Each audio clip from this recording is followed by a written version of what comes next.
नमस्कार मित्र.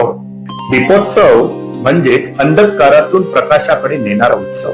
आपल्या आयुष्यामधील सुद्धा अंधकार दूर होऊन आपल्या आयुष्यात नव चैतन्य, ऊर्जा, माता लक्ष्मीची प्रसन्नता राहून नोकरी, व्यापार, धंद्यामध्ये धनाची भरभराट होऊन घरामध्ये सुखशांती लाभो म्हणून येत्या 21 ऑक्टोबरला म्हणजेच लक्ष्मी पूजनच्या दिवशी सकाळी स्नान आटोपल्याच्या नंतर पितरांची आठवण काढून त्यांना तर्पण द्या. गरीब आणि वृद्ध लोकांना या दिवशी अन्नदान जरूर करा. याच दिवशी संध्याकाळी लक्ष्मी पूजनच्या दिवशी एका लाल वस्त्रावर एकाक्षी नारळ म्हणजेच एक डोळा असलेला नारळ, मित्र, यालाच लक्ष्मीचं प्रतीक मानलं जातं. यावर हळद, कुंकू, 5 लवंग आणि सुटी नाणी ठेवून लाल फुलांनी या नारळाचे पूजन करा आणि पुढील मंत्र ओम ऐं ह्रीं श्री महालक्ष्मी नमः या मंत्राचा 7 माळा जप करा.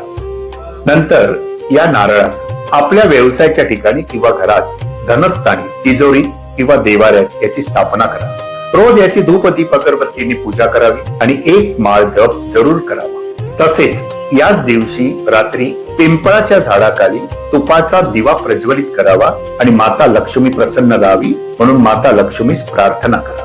या उपायांनी आपल्या नोकरी, धंदा, व्यापार, धंद्यामध्ये लक्ष्मीची भरभराट हो, घरात सुख शांती लाभते, आपल्या सर्व मनोकामना पूर्ण होतात. आणि हो मित्र, अमावास्येच्या दिवशी दर अमावास्येला तुपाचा दिवा प्रज्वलित करून माता लक्ष्मीस प्रार्थना करा. उपाय श्रद्धेने, भक्तीने करा. उपाय आवडला असेल तर आपल्या सारख्या अनेक जणांना हा मेसेज जास्तीत जास्त शेअर करा.